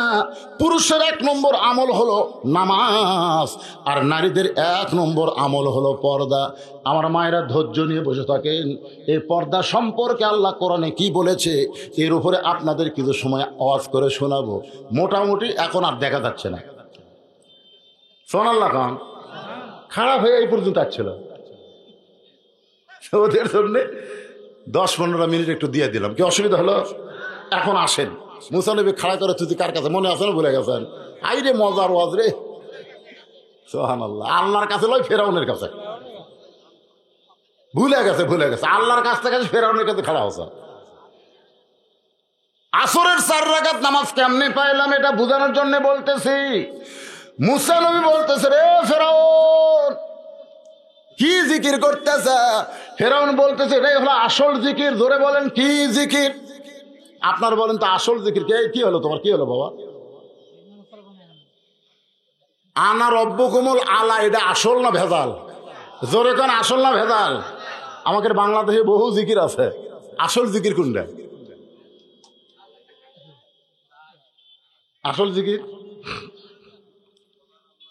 যাক, এক একজন একটা বলতেছেন। আসল জিকিরের কথা আমি কই। আসল জিকির হলো ইন্না নাহনু নাযালনা যিকরা ওয়া ইন্না লাহু লাহাফিজুন। কি বুঝলেন? এই যে ছেলেরা কি বুঝলেন? বুঝতে পারলে? ইন্না নাহনু নাযালনা যিকরা, আমি এই কোরআনকে জিকির হিসাবে নাজিল করেছি।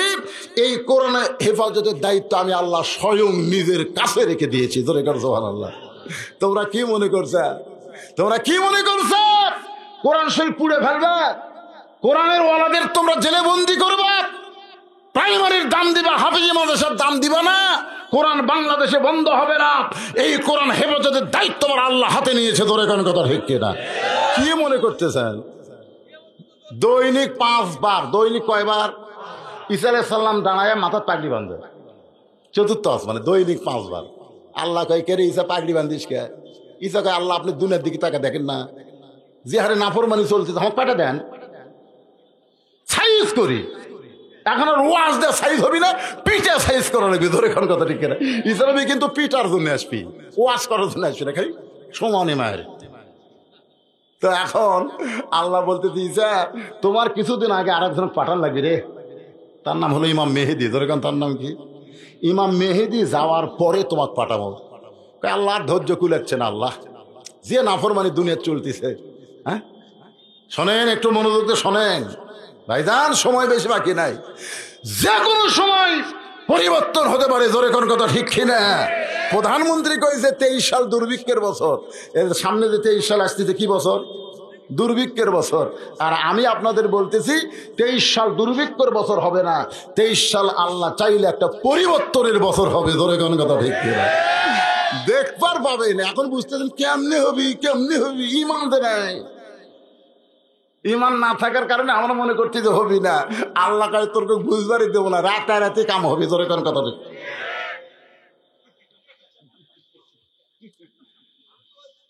ওই জন্য তাকে আছে ভালো করে টাকা থাকা লাগবে, চোখের মনি উল্টে যাবি। ইত্তাকু ফিরাসাতাল মুমিনিনা ফাইন্নাহু ইয়ানজুরু বিনুরিল্লাহ। ধরে গান সুবহানাল্লাহ। ওয়াজ করতে করতে ভাইজান ঘড়ির দিকে তাকাই একটু ইশারা করে দেখলাম এখন বাজে গেল 3:30 বাজতেছে। আমি কিন্তু সূরা আসরের তাফসীর করব ইনশাআল্লাহ, যদি আপনারা শোনেন। কিন্তু আজকের মাহফিলের দ্বিতীয় কোনো বক্তা নাই, যে বক্তা মসজিদের জন্য আপনাদের কাছে টাকা চাবে। আমাকে ওয়াজও করা লাগবে, আবার প্রধান অতিথিকে মাইক দেওয়া লাগবে, আবার আপনাকে এর জন্য কিছু সময় বিরক্ত করার জন্য ব্যাগও দেওয়া লাগবে। এই মসজিদের উন্নয়ন কল্পে মাহফিল, গরিব গ্রাম মাত্র 90টা বাড়ি। সবাই বলে আমরা গরিব হুজুর, আল্লাহর ঘর মসজিদ আমরা বানাবার চাই, কিন্তু আমাদের স্বাদ আছে, সাধ্য নাই। মনে বড় আশা ছিল যাব মদিনায়। আশা আছে না নাই? সালাম আমি করব গিয়া নবীজির রোজায়। মনে বড় আশা ছিল আমি যাব মদিনায়। আরব সাগর কন আরব সাগর পাড়ি দিব, নাই কই আমার তরি। আমি পাখি নই যে উড়ে যাব, ডানাতে ভর করি। আমার স্বাদ আছে সাধ্য যে নাই, স্বাদ আছে সাধ্য যে নাই, করি কি উপায়। মনে বড় ছিল যাব মদিনায়।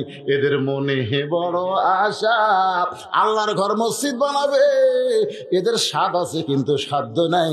এদের দিনের বেলা মাহফিল দিয়েছে, হাজার হাজার আল্লাহর পাগল আইছে। এই পাগলদের কাছে ব্যাগ যাবে, রুমাল যাবে। আল্লাহর ঘরে মহব্বত করে 10টা 20টা টাকা হলেও দিবেন। কারা কারা দিবেন আল্লাহকে একটু হাত দেখান। যারা যারা দিবেন, অজগবি যারা হাত তোলেন না, যারা দিবেন তারা হাত তোলেন তো, টান টান করে দেখে হাত নামান। টাকা আছে? তুই দিকে হাত তুলে টাকা আছে নাই? আচ্ছা, কারা কারা দিবেন না তারা এখন হাত তোলেন তো দেখি। তার মানে এক ধরনের করে ব্যাগ এলা কুটিরে টাকার বস্তা হবে, 1 বস্তা টাকা হবে। শোনেন, শোনেন, মসজিদের বাক্স যখন দান বাক্স মুখে রাখতে যায়, আপনি কোন টাকা দিবেন? কোন টাকা? পকেটের টাকা বের করে দেরি থেকে চলে না, চা খাওয়া চলে না, পান খাওয়া দেয় না, ওই টাকা দিবেন? আল্লাহ কোরআনে বলেছে লান তানালুল বিররা হাত্তা তুনফিকু মিম্মা তুহিব্বুন। সবচাইতে মহব্বতের টাকা আল্লাহ দাও, দুনিয়ার ব্যাংকের টাকা। আজকে যারা বাটপার চিটার তারা চুরি করতেছে। ধরে কর কথা ঠিক কিনা? ব্যাংকে তার টাকা নাই তো, সব শেষ হয়ে গেছে। আল্লাহর জান্নাতের ব্যাংকে আজকে যে টাকা আপনারা দিবেন, এটা আল্লাহর জান্নাতের ব্যাংকে আল্লাহ জমা করে দিবে। ভাই জানে ব্যাগ নামছে লাল ব্যাগ, দেখেন লাল ব্যাগ। সবাই দেন, ব্যাগের মধ্যে দেন। মাত্র 2 মিনিট 3 মিনিটের মধ্যে আদায় কমপ্লিট করে আমি আবার টানা ওয়াজ করবো। এই টেনশন আর আমার মাথার মধ্যে থাকবে না। এখানে অনেক আল্লাহর বান্দা আছে যারা ব্যাগের মধ্যে দিবেন না, 500 দিবেন, 1000 দিবেন, 2000, 5000 দিবেন। এই সকল আল্লাহর পাগলদের আমি বলি এখানে এসে আপনারা দিয়ে দেন। যদি কেউ মনে করেন হুজুর আমি নগদ তো টাকা আনি নাই, বেশি দিবার চাচ্ছি, তাহলে খাতার কলম দিয়ে বসে গেছে, আপনারা একটু হাত তুলে বলেন। মসজিদে 1 বস্তা সিমেন্ট দিবেন, 2 বস্তা সিমেন্ট দিবেন, 1000 টাকা দিবেন, 5000, 10,000 টাকা দিবেন। এইরকম আল্লাহর যদি কোনো রাকাত নামাজ পড়বো, মুসা নবীর সাগরের তলদেশে রাস্তা পায় 4 রাকাত নামাজ পড়ে। ওই 4 রাকাত নামাজ আল্লাহর এতই ভালো লাগছে, আল্লাহ বলে হাবিবুল্লাহ ওই মুসা নবীর 4 রাকাত নামাজ আমি যত্ন করে রাইখা দিয়েছি। আজকে লাইলাতুল মেরাজে আপনার উম্মতের জন্য আসরের 4 রাকাত নামাজ হিসাবে আপনাকে দিলাম। আপনার উম্মতেরা আসরের 4 রাকাত নামাজ যখন মসজিদে জামাতের সঙ্গে আদায় করবে, মুসা নবীর সমপরিমাণ সওয়াব আমি আল্লাহ দিয়া দিব। ইন্নাল ইনসানা লাফি খুসর, নিশ্চয় মানুষগুলো ক্ষতির ভিতরে। এত দরদ করে আদর করে মানুষকে আল্লাহ তৈরি করে, সে মানুষ ক্ষতির মধ্যে পড়ুক আল্লাহ চায় না। আল্লাহ বললেন ইল্লাল্লাযীনা আমানু ওয়া আমিলুস সালিহাত ওয়া তাওয়াসাউ বিল হক ওয়া তাওয়াসাউ বিস সবর। চারটা বিষয় যদি তোমরা সজাগ থাকো, 1 নম্বর হলো ঈমান, 2 নম্বর নেক আমল, 3 নম্বর হক কথা বলা, হক পথে চলা, 4 নম্বর হলো হক কথা বলতে চলতে গিয়া বিপদ আপদ মুসিবত আসবে, ধৈর্য ধারণ করবা। এই 4টি আমল যদি তোমরা করতে পারো, 4টা কাজ যদি তোমাদের দ্বারা হয়, তাহলে তোমরা ক্ষতির মধ্যে পড়বা না। তোমরা দুনিয়া থেকে কবরে তোমাদের দেহ যাবে, কিন্তু ভিতরের পাখির কবর হবে না। এই পাখিটাকে আল্লাহ 8টা জান্নাতের দরজা খুলে দিবে। তাহলে 1 নম্বর কি?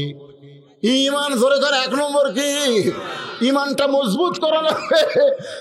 ইকরার বিল লিসান, তাসদিক বিল জানান, আমল বিল আরকান, এরই নাম হলো ঈমান।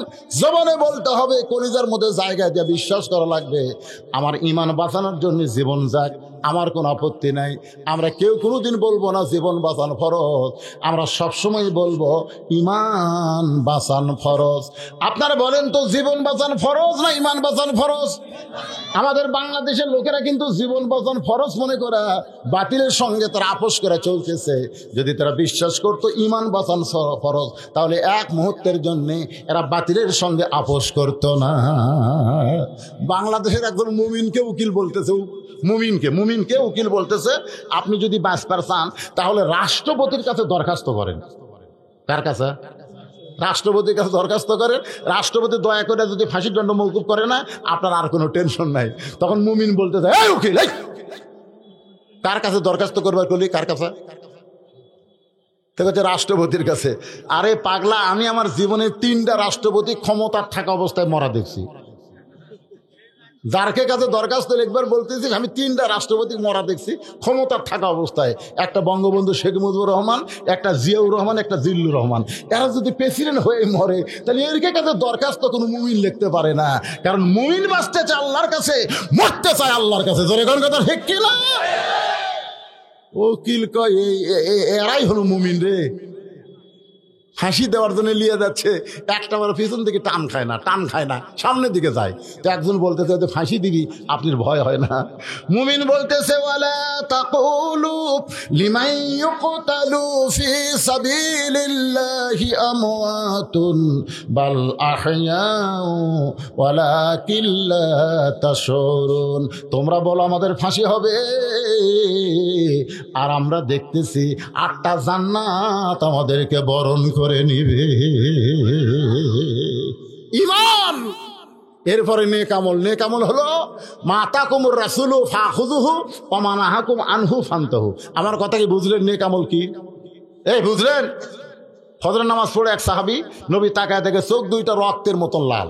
আল্লাহ রাসূল বললেন, কে রে, আমার চোখ সাদা, আবু বকরের চোখ সাদা, উমর ওসমান আলীর চোখ সাদা, তোমার চোখ লাল কেন? তো কয়, হুজুর এশার নামাজ পড়ে আমি ঘুমাতে পারিনি। আল্লাহ রাসূল বলেন, কেন ঘুমাতে গেল না? বলে, আমি ঘুমাইলে যদি মরে যাই,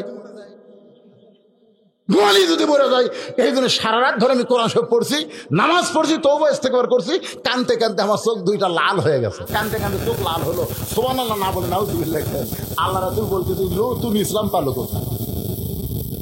এই নতুন ইসলাম কোথায় পাবে? আমি এশার নামাজ পড়ে আমার বুকের মধ্যে ঘুম পাড়ি, তোর বউ নাই? তুই যে সারা রাত কানলু, নামাজ পড়লো, কোরআন পড়তো, বউ? হুজুর আমারও বউ আছে। বউ আমাকে বললো, কে রে, নামাজ পড়ে আসছো একসাথে ঘুম রে? কোনো ঘুম নাই, আমি সারা রাত কানবার চাই। রাসূল কয়, আমি আর বউ গেলে ঘুম পড়ি, আর তুই আমার উম্মত হয়ে কান্দিস। এই ইসলাম কোথায় পালি?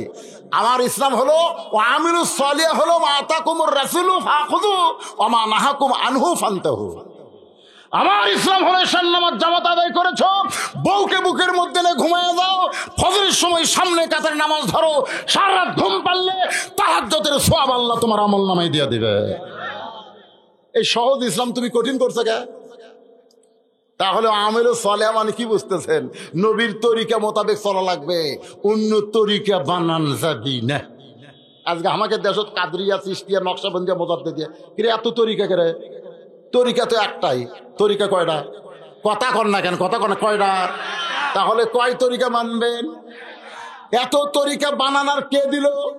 তরিকা বানানোর হুকুম তো কাউকে দেওয়া হয়নি। আল্লাহ কোরআনে বলেছেন, কুল, হে রাসূল আপনি বলেন, ইন কুনতুম তুহিব্বুনাল্লাহ ফাত্তাবিউনি, কেউ যদি আমি আল্লাহকে পাওয়ার চায়, আপনি নবী বিনে আমি আল্লাহকে পাওয়ার কোনো রাস্তা নাই। সবাই আমার সঙ্গে বলেন, উপায় নাই রে, বলেন উপায় নাই রে, উপায় নাই রে, উপায় নাই, নবী বিনে আল্লাহ পাওয়ার। যারা বলতেছেন না এরা মরবি রে, এরা মরবি রে, কেরে জবান খোলে না, কেরে এরা সাদা কালা গান কয়, সাদা কাল্লা সাদা কাল্লা, এরা ভালোই কয়, কাঁচা বাদাম ফাটা বাদাম ভালোই কয়। আমাদের নামের দরকার নাই, নামের দরকার নাই। গোপনে 10,000 এক বান্দা আল্লাহর ঘরে নগদে করছে দান। আমরা দোয়া করি নাম যাই হোক, 1 নম্বর জান্নাতে আবু বকরের সঙ্গে আল্লাহ যেন জান্নাত দেয়। জোরে কোন আমিন। আমাদের নামের দরকার আছে, জান্নাত আবু বকরের সঙ্গে পালি হলো। জোরে কোন কথা ঠিক কিনা? মাশাআল্লাহ, সুবহানাল্লাহ, আলহামদুলিল্লাহ। তাহলে ওয়ামিলুস সালিহা মানে কি বুঝলেন? এই কি বুঝলেন? ঈমান মানে কি বুঝলেন? রাষ্ট্রপতির কাছে দরখাস্ত করা যাবে না, দরখাস্ত কার কাছে? আর ওয়ামিলুস সালিহা মানে নিজের ইচ্ছা মতো আমল করা যাবে না, নবীর তরিকা মোতাবেক করা লাগবে। কথা বুঝলেন? আল্লাহর একজন বান্দা 2,000 টাকা নগদ করলো দান, আল্লাহ তার দানকে কবুল। এ ভাই ওঠেন না রে, 2টার জিনিস আছে। একটা হলো অতাওয়া সাওবিল হক। সর এখন কি অতাওয়া সাওবিল হক? আপনারা জানেন বাংলাদেশে একজন প্রখ্যাত আলেম ছিল, বুখারী শরীফের যিনি বাংলা অনুবাদ করছে, তার নাম হলো আজিজুল হক। ধরেন তার নাম কি? আর ওয়াজ হচ্ছে ওয়াতাওয়া সাওবিল হক। আপনার বলতে আইজুল হক কি জেলত যায়নি? এ ধরে এখন জেলত যায়নি।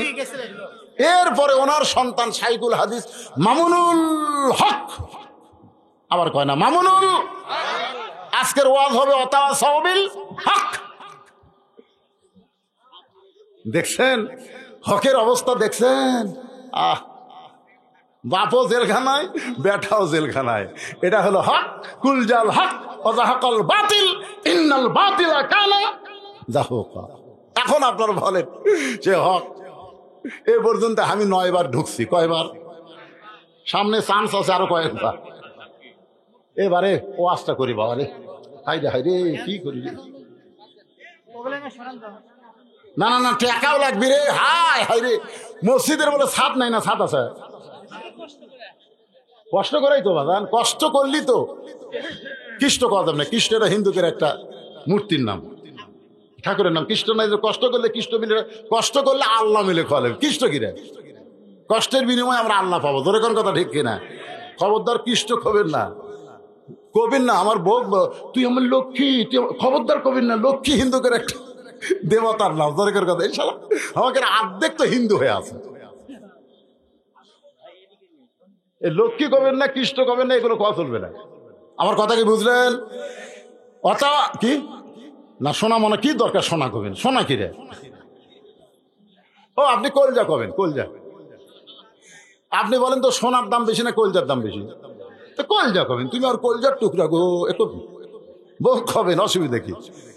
আল্লাহ কোরআনে বলছেন, হুন্না লিবাসুল লাকুম ওয়া আনতুম লিবাসুল লাহুন্না। স্বামী হলো বিবির পোশাক, বিবি হলো স্বামীর পোশাক। দিনের ওয়াজে এত ওয়াজ করা যাবে না, এটা রাতে দাওয়াত নিয়ে করা যাবে। ধরে কোন ঠিক কিনা?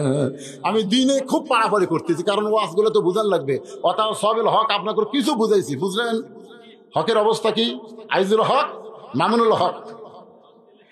হ্যাঁ, 50 বছর এই বাংলাদেশের সবচাইতে ভালো তাফসীর হক কথা যিনি বলেছেন, সে আল্লাহর ওলি, কোরআনের পাখি, এখন বন্দি জেলখানায়। ধরে বলেন ঠিক কিনা? ওনার নাম বলা দরকার নাই, কইলি জনগণ বুঝবার পারে বন্দি ময়না কোন জায়গা। কে রে? কাউয়া। এ কাউয়া, কাউয়া কাউয়া কা কা করে, কা কা। কাউয়া কই কে রে? তোক বন্দি করে না, কে রে? তোক বন্দি করে না। কাউয়া কয় আমার কাকা মানুষ ঘৃণা করে, বিশ্বাস করে না, এই জন্য আমার দাঁড়িয়ে থসে। আর ময়না যে কথা কয়, আয় আয়, প্রত্যেকটা কথা মানুষের কলজার মধ্যে ঢোকে। এই জন্য ময়নাক বেড়াত হয়নি, ময়নাক ভিতরে ঢুকে থসে।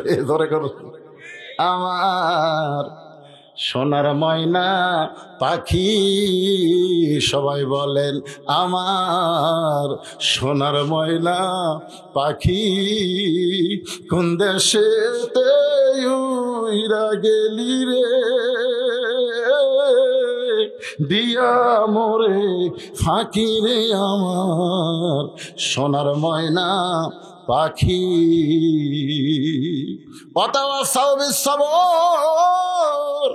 হকের কথা বললে, হক পথে চললে, ওয়াজ করে যখন ধুনুট পড়ে, এমন সময় বাড়ির বউ বলতেছে, স্বামী গো আপনি কোথায়? বললাম সিরাজগঞ্জ ওয়াজ করে এখন ধুনুটের মোড়ে আইছি। বউ বলে বাড়িতে আসবেন না, পুলিশ 11টা থেকে ঘুরতেছে, বাড়িতে আসবেন না, পুলিশ ঘুরতেছে। চোখ দিয়ে পানি পড়ে। তোমার কোরআনের কথা বলে একটা হুজুর বাড়ি যাবার পারে না, পুলিশ ঘরে। এই অবস্থায় ধৈর্য ধারণ করতে হবে। কোনোদিন বাচ্চা হয়নি রে, এবার প্রথম বাচ্চা মা দিবে।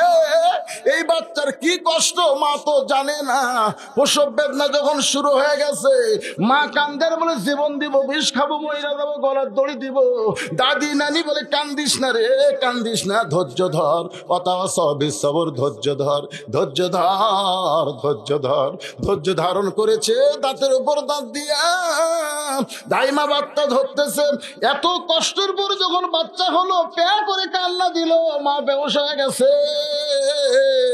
ঠান্ডা পানির মধ্যে কাপড় ভিজায়া মায়ের কপালে যখন কাপড় দেয়, মা সময় হোশ ফেরা পাইছে। ওই বাচ্চাকে গোসল করে যখন মায়ের কোলে দেয়, মা কিন্তু বাচ্চাকে নিয়ে জিব্বা বের করে চুমা খায়। দাদি নানি বলতেছে, এর জন্য তুই গলার দড়ি দিবার চাইলি, এর জন্য বিষ খাবার চাইলি, লাত্তি দিয়ে ফেলে দে, ওরা আদর করিস কেন? মা বলে, দাদি গো কষ্টের পরে এমন শান্তি, এমন সুন্দর নিয়ামত আল্লাহ আমাকে দিবে, এইটা কখনোই তো আমি বুঝতে পারি নাই। আজকে বাংলার জমিনে কোরআনের কথা বলে, কোরআনের পথে চলে, কোরআনের সৈনিক হয়ে যারা কষ্টের মধ্যে আছো বাজান, আরো কষ্ট প্রসব বেদনার মতন আপনাকে সহ্য করা লাগবে। দাঁতের উপর দাঁত দিয়ে একটু ধৈর্য ধরে। মায়ের কোলে যেমন সন্তান আসে, বাংলার আকাশে একদিন কলিমার পতাকা পথ পথ করে উড়বে। সেদিন আর্জেন্টিনার পতাকা উঠবে না, ব্রাজিলের পতাকা উঠবে না। আমাদের যুবকেরা আর্জেন্টিনার জার্সি গায়ে দিবে না, ব্রাজিলের জার্সি গায়ে দিবে না। এই সোনার যুবকেরা প্রত্যেকটা বাড়ি বাড়ি মোড়ে মোড়ে মোড়ে মোড়ে আল্লাহর কলেমার পতাকা উড়াবে। আল্লাহ যেন আমাদের জীবনের জন্য, ইমানের জন্য, আমলের জন্য আজকের এই মাহফিলকে কবুল করে। সকলে বলে আমিন, জোরে বলে আল্লাহুম্মা আমিন। আস্তাগফিরুল্লাহ রাব্বি মিন কুল্লি জামবি ওয়া তুবু ইলাইহি, লা হাওলা ওয়ালা কুওয়াতা ইল্লা বিল্লাহিল আলিয়্যিল আযীম। আল্লাহুম্মা সাল্লি আলা সাইয়্যিদিনা শাফিনা নাবিয়্যিনা মাওলানা মুহাম্মদ ওয়া আলা আলিহি ওয়া সাহবিহি ওয়া বারাক ওয়া সাল্লিম। আল্লাহুম্মা আমিন। আল্লাহুম্মা আনতাস সালাম ওয়া মিনকাস সালাম, তাবারাকতা ইয়া যাল জালালি ওয়াল ইকরাম। আল্লাহ দিনের বেলা তোমার পাগল বান্দা বান্দিরা হাট বাজার বাদ দিল, দুনিয়ার কাজ কামকে বাদ দিল, আল্লাহ তোমার কোরআনের পাগল হইয়া ঘন্টার পর ঘন্টা এই জান্নাতের বাগানে বসে বসে যারা সূরা আসরের তাফসীর শুনলো, আল্লাহ মেহেরবানি করে আজকের মাহফিল আমাদের সকলের হেদায়েতের জন্য, নাজাতের জন্য, জান্নাতের জন্য আল্লাহ তুমি কবুল করে নাও। মাহফিলের শুরু থেকে শেষ পর্যন্ত যত আলোচনা হয়েছে আল্লাহ, এর মধ্যে যদি ত্রুটি হয়, ভুল হয়, মাফ করে দাও। এর যা হাদিয়া মঞ্জুর করো সোনার মদিনায় নবী পাকের রওজা মোবারকে আল্লাহ তুমি কবুল করে নাও। তামাম আম্বিয়ায়ে কেরাম, আসহাবে কেরাম, তাবিঈনে কেরাম, তামাম পৃথিবীর মাটির নিচে যত মুমিন মুমিনা শুয়ে আছে আল্লাহ সকলে আরওয়াহ পরে হাদিয়া কবুল করো। মাবুদ তোমার হাজি বান্দা মসজিদ মাদ্রাসা প্রতিষ্ঠা করে আজকে দুনিয়া থেকে চলে গেছে গত আগস্ট মাসে।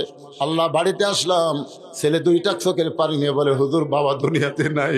আল্লাহ সেই বাবার কবরকে জান্নাতের টুকরা বানিয়ে দাও। আল্লাহ যারা কষ্ট করে মেহনত করে তোমার ঘরকে উন্নয়ন করার লক্ষ্যে এই জান্নাতের বাগান দিনের বেলা লাগাইছে আল্লাহ, তাদের সকলকেই তুমি 5 ওয়াক্ত নামাজি কবুল করে নাও। আল্লাহ এই সুতানারা দক্ষিণ পশ্চিম পাড়া জামে মসজিদের আহাল টাকা পয়সা দিয়ে যারা মসজিদ গড়ায় দিল, করতেছে, সুন্দর করতেছে, আল্লাহ তাদের সকলকে ইমানে আমলে তুমি কবুল করে নাও। আজকের মাহফিলের সম্মানিত সভাপতিকে আল্লাহ তুমি কবুল করো, সহসভাপতিকে আল্লাহ তুমি কবুল করো, প্রধান অতিথি চেয়ারম্যান সাহেবকে কবুল করো আল্লাহ। আল্লাহ তিনি বলেছেন মাহফিলের ব্যাপারে তিনি অনেক ত্যাগ স্বীকার করেছেন, কষ্ট করেছেন। আমার চেয়ারম্যানের জন্য দোয়া করবেন আল্লাহ, এই বিশাল মাহফিল থেকে তার জন্য দোয়া করি, আল্লাহ কবুল করো। আয় আল্লাহ তাআলা, যারা সর্বাত্মক শ্রম দিয়া কষ্ট দিয়া এই দিনের বেলার মাহফিল লাগাইছে আল্লাহ তাদের সকলকেই জান্নাতি কবুল করো। আমার মা বোনেরা কত কষ্ট করে কত দূর থেকে হেঁটে হেঁটে এসে আজকে জান্নাতের বাগানে বসেছিল। আমরা ফাতেমার ওয়াজ শুনলাম, আমরা খাদিজার ওয়াজ শুনলাম। মা বোনদের দোয়া করি আল্লাহ পর্দানিশী ফাতেমার সঙ্গে আল্লাহ তাদের কবুল করেন। আমি অসুস্থ, আমার মতো যারা অসুস্থ হাত তুলেছে আল্লাহ সবাইকে সুস্থতা দান করেন, গোটা বাংলাদেশকে হেফাজত করেন।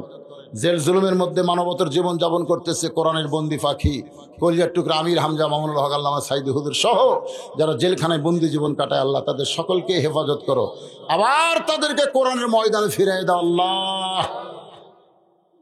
আল্লাহ আমাদের সবাইকে মাফ করে দাও আল্লাহ। আল্লাহ খাস করে আমাদের সকলকে কবুল করে নাও আল্লাহ। যেদিন আমাদের মৃত্যু হবে দিনটা যেন জুমার দিন হয়, মাসটা যেন রমজান মাস হয়, ইমানের সাথে ইজ্জতের সাথে এই দুনিয়া থেকে বিদায় নেওয়ার কালে আমাদের জবানে জারি করা দিও লা ইলাহা ইল্লাল্লাহু মুহাম্মাদুর রাসূলুল্লাহ।